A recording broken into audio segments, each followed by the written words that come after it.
Un jour de neige avec des températures glaciales, je me suis rendu compte que la batterie de la voiture était morte, alors que j'allais chercher mon fils, James, à la garderie. Donc, j'ai dû emprunter la voiture de mon mari pour aller le chercher.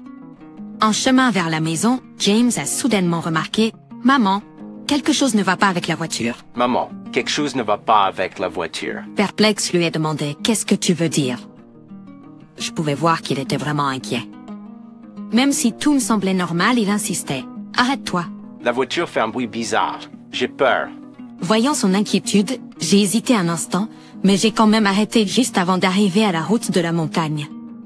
Qu'est-ce qui se passe avec le bruit? Ça a l'air correct pour moi. Maman, peut-on vérifier la voiture? J'ai pensé que lui montrer que tout allait bien le calmerait. Alors, j'ai soupiré, et nous sommes tous les deux descendus. Ce que j'ai vu ensuite était complètement inattendu. Je m'appelle Naomi, et j'ai 35 ans. Je suis une mère travailleuse qui vit dans une région rurale. En travaillant, je veux dire que je possède un verger. J'ai repris l'entreprise familiale que mon père gérait quand j'avais la vingtaine. Notre entreprise, qui se spécialise dans les fruits de haute qualité pour les cadeaux et fabrique également des produits connexes, fonctionne très bien. La communauté locale nous respecte et j'ai toujours eu de bonnes relations avec les agriculteurs des environs, menant une bonne vie. Mon mari, Robert, a une boutique en ligne qui vend des articles agricoles. Il est originaire de San Francisco et m'a contacté pour inclure nos fruits sur son site web. C'est ainsi que nous nous sommes rencontrés pour la première fois. Élevé à la campagne, Robert, le garçon de la ville, était une bouffée d'air frais. Nous nous sommes entendus et sommes sortis ensemble. Après une année de relation à distance, sans prévenir, il m'a demandé en mariage. « Jacques, épousons-nous. » Jacques, épousons-nous. Ému, j'ai répondu « Je suis ravie. » Mais je ne peux pas quitter mon entreprise pour déménager à San Francisco. Pas de problème, je peux travailler d'ici. Je déménagerai. Alors, tu m'épouseras? Touché par sa dédication, j'ai dit oui et nous nous sommes mariés. Nous nous sommes installés dans une maison que mon père nous avait offerte. Un an après notre mariage heureux, j'ai découvert que j'étais enceinte. Avec le soutien indéfectible de Robert, j'ai accouché de notre fils. Nous l'avons appelé James, et il a maintenant 5 ans.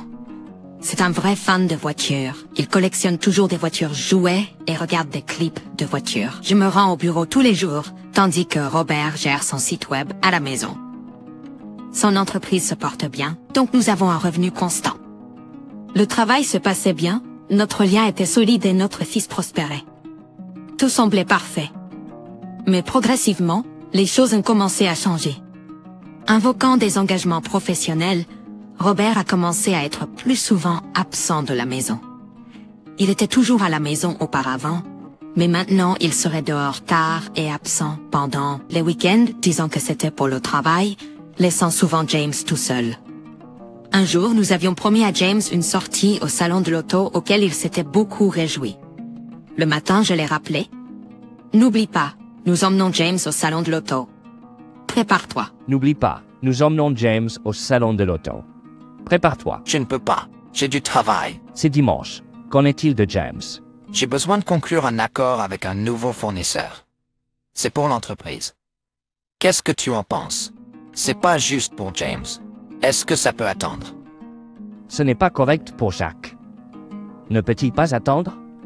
Pendant que nous nous disputions, Jacques, qui s'était absorbé dans ses jouets, a commencé à pleurer et a dit « Mais je voulais que nous y allions tous. » Mais je voulais que nous y allions tous. Arrête de pleurer. Va avec ta mère. Tu ne devrais pas lui parler comme ça. En tenant Jacques près de moi, j'essayais de le réconforter.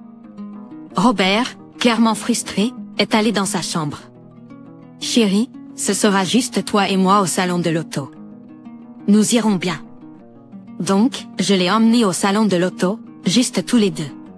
Au retour du salon de l'auto, Jacques, qui était un peu grognon avant, a illuminé de joie en voyant ses voitures préférées. Ce qui m'a aidé à me détendre un peu. En le regardant siester avec un visage fatigué dans le siège arrière, j'ai décidé qu'il fallait que j'aie une discussion franche avec mon mari. Rentrant au domicile ce soir-là, j'ai remarqué que sa voiture était manquante. Après avoir mis Jacques au lit, Robert est finalement mort à la merde. Bien. J'ai dit, essayant d'être enjoué, mais il avait l'air bizarre. Tu es encore réveillé? J'ai parlé d'aujourd'hui. Tu donnes la priorité au travail et tu négliges la famille. Ça a vraiment touché Jacques aujourd'hui. C'est le travail. Que veux-tu que je fasse? Avant que je ne puisse répondre, il m'a remis une enveloppe. Curieuse, je lui ai demandé « Qu'est-ce que c'est ?» Un copain d'une compagnie d'assurance ne cessait de nous pousser à souscrire une police. Je me suis inscrit nous tous. Les paiements commencent le mois prochain. Confus, j'ai dit « N'avons-nous pas déjà une assurance ?» On ne peut jamais avoir trop d'assurance. Je l'ai ouvert pour vérifier les détails. Cette politique est super complète, même pour James. Si quelque chose nous arrive, ce sera bon d'avoir un coussin. C'est aussi pour James. HM. Bien que j'étais frustrée qu'il ne m'ait pas discuté de l'assurance, j'étais quelque peu réconfortée qu'il envisage l'avenir de notre famille. Cependant, son attitude ne s'est pas améliorée, en fait. Elle a empiré. Nous avons à peine parlé, il s'était éloigné de James, nos arguments se sont intensifiés et l'atmosphère à la maison est devenue tendue. L'incertitude me tracassait. Un jour au travail, pendant une pause, je me suis assis avec Andrea, une nouvelle embauchée de l'année dernière. Essayant de faire la conversation, je lui ai demandé « Hey Andrea, comment se passe ton travail ?» Elle semblait un peu nerveuse et a répondu « Salut, merci à vous. Ça se passe bien jusqu'à présent. » Je bavardais pour apaiser l'ambiance, et sans crier gare, elle a demandé « Votre mari est-il dans l'informatique, non ?» Oui, il dirige un site de commerce électronique pour les produits agricoles. Ouais. Après une brève pause, elle a continué « Vous entendez-vous bien ?» Surpris, j'ai réussi à rire et j'ai répondu, bien sûr, nous allons bien. Pourquoi? Je réfléchis au mariage et je me demandais juste comment ça se passe. Elle est restée distraite un moment avant de se replonger dans son travail. Ces remarques m'ont laissé un sentiment d'inconfort. Le temps a filé pendant que je jonglais avec le travail et l'éducation de James. Le temps a changé et l'hiver a frappé de plein fouet.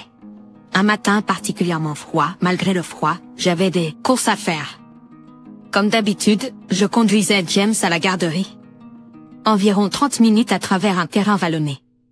Plus tard, je me suis garée à la maison et je me suis rendue au travail.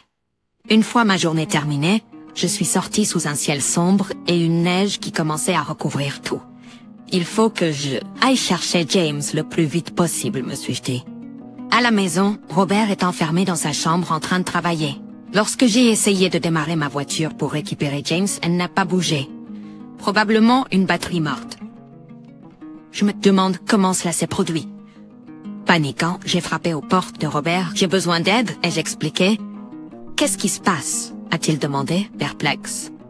Je t'explique rapidement au mari perplexe. Ma voiture ne démarre pas, peut-être une batterie morte, et je dis, peux-tu récupérer James? Je suis en retard, vraiment? A-t-il demandé, submergé de travail. Mais il doit être récupéré, ai-je dit. Il a coupé, souriant. Prends ma voiture, c'est bon, il est offert. Oh, merci. Tu es un sauveteur. J'ai pris les clés et sauté dans son VUS. Typiquement, je conduirais la route vallonnée, mais ce jour-là, en raison de quelques courses à la poste, j'ai décidé de traverser la ville à la place.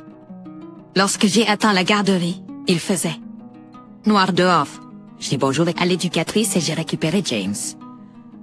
Alors que nous marchions côte à côte vers le parking sombre, ses yeux brillaient d'excitation. « Oh, nous prenons la voiture de papa aujourd'hui ?» a-t-il demandé. « Ouais, mais je suis au volant, ai-je répondu. « Tu es un grand fan de la voiture de papa, hein ?» j'ai demandé. « Ouais, c'est tellement cool, a-t-il répondu. Nous avons plaisanté en arrière et en avant alors que je l'attachais et que je roulais la voiture. Maman, il y a quelque chose de bizarre avec la voiture. Que veux-tu dire? Ça a l'air bien pour moi. Les pneus ont l'air différents, pas comme d'habitude. On peut vérifier? Figurant qu'il se calmerait une fois qu'il verrait que les pneus étaient juste corrects, j'ai soupiré et nous sommes tous les deux sortis pour un coup d'œil. À mon étonnement, j'ai vu que les pneus étaient réguliers, usés à la corde. Conduire avec ceux-ci sur une route enneigée, couverte de glace, était risqué. La pensée de conduire notre route de montagne glacée habituelle avec ces pneus a donné des frissons. Maman, ce sont pas les pneus que papa avait avant. Il a commenté en me regardant avec des yeux grands ouverts. je me suis souvenu que Robert avait mentionné qu'il avait mis des pneus d'hiver sur sa voiture. Les pièces se sont assemblées dans mon esprit. J'ai garé la voiture dans un parking voisin et j'ai appelé un taxi. J'ai fait un autre appel en attendant, et puis James et moi sommes rentrés à la maison. En rentrant, je voyais Robert dans le couloir, le regardant avec un air tout à fait surpris. Comment vous êtes-vous débrouillé? Ces mots ont confirmé mes soupçons croissants. Alors, c'était lui. Je dis à mon fils doucement, et il s'est précipité à l'étage. Dans le salon, je me suis retrouvée face à Robert. Il avait l'air pâle et a demandé « Pourquoi as-tu l'air surpris? Est-ce que c'était si surprenant de nous voir rentrer en toute sécurité? Je ne sais pas de quoi tu parles. » A-t-il dit, faisant l'innocent? Ma frustration a bouilli. Arrête de jouer à des jeux. Ces pneus usagés que tu as mis sur la voiture auraient pu nous tuer tous les deux. Quoi? Je ne sais rien à ce sujet. Je ne sais rien à ce sujet. Décidant qu'il était temps de montrer mes cartes, j'ai explosé. Oh vraiment? Alors explique ceci. Je lui ai tendu mon écran de téléphone. Il figurait des photos claires de lui en train de se coller à une jeune femme, s'embrasser, se tenir chaud l'un contre l'autre dans un endroit. Les photos avaient même des légendes comme « ma chérie ». Qu'est-ce que c'est? Il s'est avéré qu'Andrea, la jeune collègue avec qui j'avais discuté récemment, était celle à qui j'avais parlé en attendant le taxi. Notre conversation avait suscité des inquiétudes, m'incitant à rechercher toute information qu'elle pourrait avoir. Elle a hésité, mais a finalement partagé qu'une de ses amies d'école était celle qui sortait avec mon mari et avait partagé ses photos en ligne. Je ne pensais pas qu'elle ferait ça. Je l'ai poussé. Maintenant, à vous. Que faisais-tu? Il a finalement commencé à parler.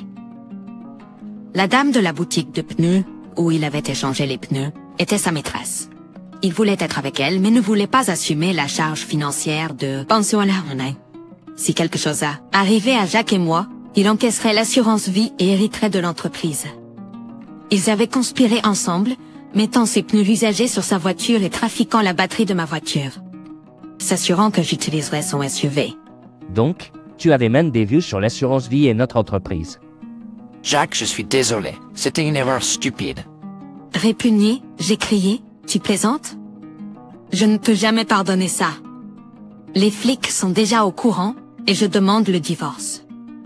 Je ne veux plus jamais te voir, espèce de crétin. S'il te plaît, Jacques. Oh, et je dirais à tous les agriculteurs locaux ce que tu as fait. Je parie qu'ils réfléchiront à 2 fois avant de travailler à nouveau avec ton site web.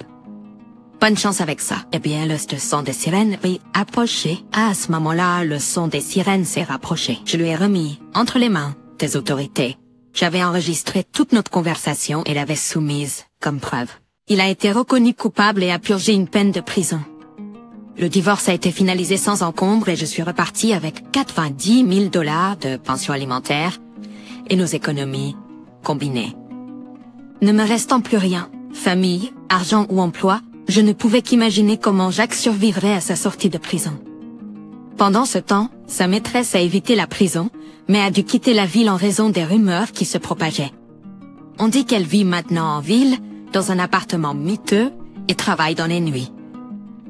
Je suis en train d'intenter une action en justice contre elle pour dommages émotionnels. Pour l'instant, je continue à diriger l'entreprise et à élever Jacques, avec beaucoup de soutien et de gentillesse de la part de la communauté. Récemment, Jacques a exprimé son souhait de travailler pour un constructeur automobile lorsqu'il sera grand. Je suis entièrement déterminée à réaliser ce rêve pour lui. Désormais, il s'agit uniquement du bonheur de Jacques et de construire un meilleur avenir pour nous.